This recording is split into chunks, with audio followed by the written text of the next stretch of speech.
On a previous video, we had a close look and a full walk around of this new all-electric vehicle from Toyota, the bZ or the bZ4X. So today's video, we're gonna take it for a drive in beautiful sunny California.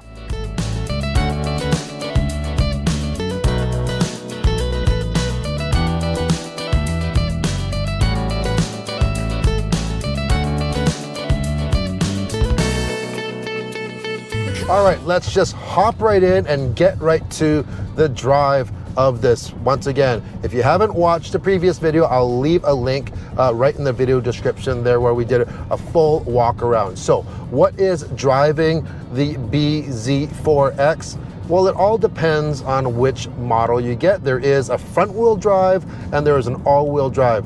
Now the battery sizes vary by a little bit on these two, which is kind of odd. So the two-wheel drive or the front-wheel drive has a 71.4 kilowatt hour battery, whereas the all-wheel drive gets a 72.8 kilowatt hour. Why such a small variance, the difference? They come from two different suppliers. That is the reason why there's just a tiny little difference. So depending on which one you get different power as well. So the front wheel drive gets you 201 horsepower and it'll make a run to 100 kilometers an hour or 62 miles an hour in just over 7 seconds. And if you choose the all-wheel drive, you get two 80 kilowatt motors and they put out 107 horsepower each. So you get a total of 214 horsepower and 248 pound-feet of torque. We are on the 101 just outside of San Diego, and I gotta tell you, it is absolutely gorgeous here. There's the beach to the left, beach to the right, depending which way we go. We are actually in some traffic right now. This is Sunday traffic. The beaches are super busy, a lot of surfing going on, and that's a good day to test drive this new EV from Toyota. Range-wise, the front-wheel drive gets 406 kilometers, whereas the all-wheel drive knocks that down to 367. It's not the least amount, or it's not the most range in this category of vehicle. It's kind of right in the middle there. Now, if you get the all-wheel drive version, this is predominantly a front-wheel drive vehicle in a way. So it'll drive the front wheels if you're just like right now we're in bumper to bumper traffic. I don't know what's going on this highway here, but it'll operate as a front wheel drive vehicle. If you need extra traction, you hammer it, it's actually going to go and put torque to the rear, opposed to some of the other competitors which are rear wheel drive predominantly, and then the front wheel will kick in. So that's a difference between this and some of its competitors. Warranty-wise, for the battery, it is 8 years or 160,000 kilometers, and Toyota is saying with conservative charging speeds, this should actually lose no more than 10% of the battery capacity in 10 years. So you got a lot of life out of this battery. Right now, we are in traffic, but earlier on, I was driving when there was no traffic and going in through some twisties. The biggest difference between this, and I'm going to compare it to something like the Ioniq 5, because you know that I've driven that vehicle quite a bit, is this one you really do feel like you're driving an SUV. You feel like you ride higher. It feels like it's not as heavy. It feels very light on its toes. So people really like that. If you're looking for an SUV style of experience, you're definitely going to get it more with this bZ or bZ. I'm having a hard time. I'm confusing myself which way to say it now. I think since we're in the US, you know, it's a bZ. There is a regenerative braking button right above the brake hold. We're going to press that. I can feel the regen braking happening. Now, this is essentially one pedal driving. However, it will not come to a complete stop. So be aware that if you want true one pedal driving, this is not it. It's very aggressive regen braking without coming to a full stop. But what I do like is that it's just a simple button. The bZ does not come with a head-up display. However, you do have that 7-inch multi-information display right behind the steering wheel, and it's raised up a little bit. Now, I'm really noticing one thing though, is you do have tilt and telescopic steering, but it doesn't seem like, if I want to see the entire screen, I have to lower it all the way down to see everything. Otherwise, if if I want to go almost even higher so I can see it through the steering wheel, but if I go to where I want, or where my steering wheel feels comfortable to me, it's cutting off a little bit of the bottom. That might vary depending on where your seating position is when you're driving though, but for me, I'm finding that it's blocking it a little bit. Since the bZ is a collaborative effort between Toyota and Subaru, there are some Subaru elements in here, such as, you'll see this button here, we have X mode, and anyone that's familiar with Subaru knows that is from Subaru. So if we hit that X mode, you have to go slow enough. Anyways, there is also a hill descent, but you can control the grip control in quite a few steps. I believe it's 5 different steps for grip control. One thing that I really noticed on this vehicle, it feels, especially on paper, this only has 214 horsepower. However, it feels a lot more powerful, and it feels like it has a lot more torque. We're going up a hill right now. We're doing 44 miles per hour. We have a nice Porsche beside us, but if I push that throttle, this thing has so much good mid-range torque. It's really impressive. So don't let the numbers fool you for sure.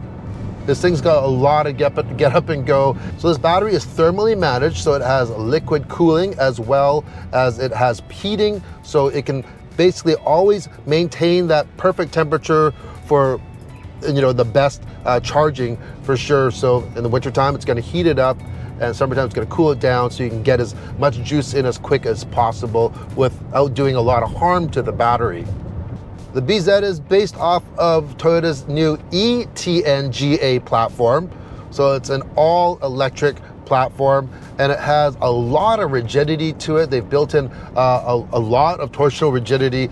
It doesn't feel like you're just a big, huge weighted blob. And that's one thing I just really want to address, is some people just basically look at range. Hey, the Tesla's got this range, the Ioniq has this range, and it seems like a range game. Sure, I get it. The more range, hey, you're gonna have a lot more range in the winter time, because that's when it really robs you of range. If you live in more northern climates like we do, more range equals more weight and more cost. And they're just getting bigger and bigger. The whole idea of going EV is, for sure, let's save money on fuel when the pumps are so expensive right now, but also, to reduce your carbon footprint and greenhouse gas. And you don't do that by having to produce bigger and more batteries. Like I said, it's not the lowest range, but it's not the highest. It's right in the middle, and I think it works well for this vehicle. This new EV is equipped with the latest Toyota Safety Sense 3.0.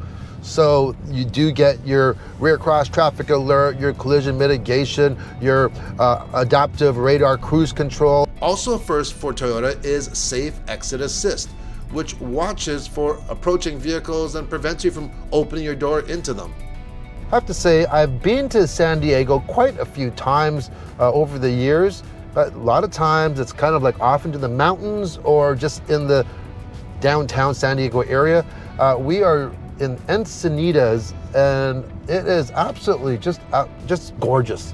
It is so cool here. I can see why so many people want to live, not just in California, but in the San Diego area here. You guys have it made. All of you guys that live out here, it's gorgeous. Anyways, what's it gonna cost you to get into Toyota's newest electric SUV? These are Canadian dollars. Remember, in Canada, we have 4 trim levels. In the US, you have 2. US, you have the XLE, and then you have the Limited. In Canada, we have our base model, which is only front wheel drive, and that starts at just under $45,000. Then you go into the LE trim, and the LE trim is about another $5,000, so that's $49,590. And with that LE trim, you'd get things like the power liftgate, the heated seats, and the heated steering wheel. They all come with the heat pump though, even on the base trim. So that is a big bonus. On some other vehicles, some other manufacturers, you have to get into a different climate package to get that standard heat pump. So in Canada, I don't know about the US, but Canadians, you get the standard heat pump from the base trim up. Then you get the XLE, that's all-wheel drive. That's just under $55,000. And then there's the XLE all-wheel drive with the technology package. That's in Canada. In the US, that's your limited.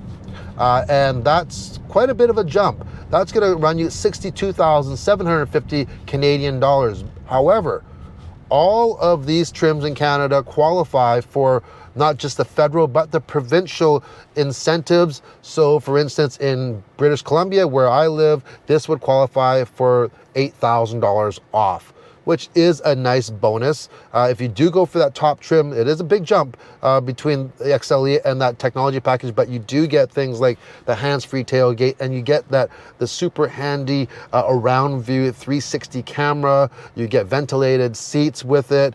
So you do get a lot of content for that money. You can almost think of it as being free, really, because it's about $8,000 more. Well, you're gonna get $8,000 off. Of course, ride-wise, it's an electric car. And you know, they really have to do even a better job building electric cars than they do regular cars in a way, because since there's no noise from the engine, you hear everything. So everything's gotta be just nailed down, super, super tight and solid. And that's what you get. No rattling. If there's any rattling right now, it's just from my camera gear or my bags in the back, but it's completely silent ride. There is also no sound. There's no little sound effects that you can turn on this vehicle. So remember, if you haven't watched our full walk around video about the exterior, all the interior, and what comes with this vehicle, make sure to click the link in the video description and watch that. We really go into far more detail with that video. I like it. Check out the turning radius. It is sharp. Yeah. Let's hammer it. There we go. That's to 60 miles per hour. So around 6.9. Well, actually, 6.9 seconds is 0 to 100 kilometers an hour. So that's about 62 miles per hour.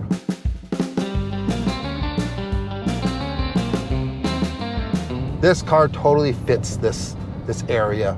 Like, you know what? You need to put a surfboard on here, and then it would really, really look the part. You're green, not burning any fuel, and you gotta go surfing. Yeah. So there you go. What do you think of this new bZ or bZ4X? You gotta hand it to me. I've tried both the Z and the Z, and I've given you a little bit of a mixture, so hopefully don't leave too many hate comments in there for saying Z. All right. So I think this is going to be received very, very well, especially, you know, people that like SUVs and they're thinking about going EV. Well, look no further. Toyota has given you the solution. If you want more range, hey, they've got the RAV4 Prime, or they've got the regular RAV4 Hybrid. They kind of have a vehicle for everybody, because you know what, EVs aren't for everybody, but this really does kind of hit the sweet spot. And once again, if you're familiar with a style kind of like the RAV4, but something that's not screaming, hey, look at me too much, yet it still has a distinctive look, this is what it is. Hope you enjoyed the video. Make sure, hit that like and that subscribe button if you haven't already. Really would appreciate it. It just helps the channel out so much more when you do that, and we can provide you a lot more good quality content, and we really hope to see you on the next Everyday Review. Ciao from California. Woo-hoo. Whoa.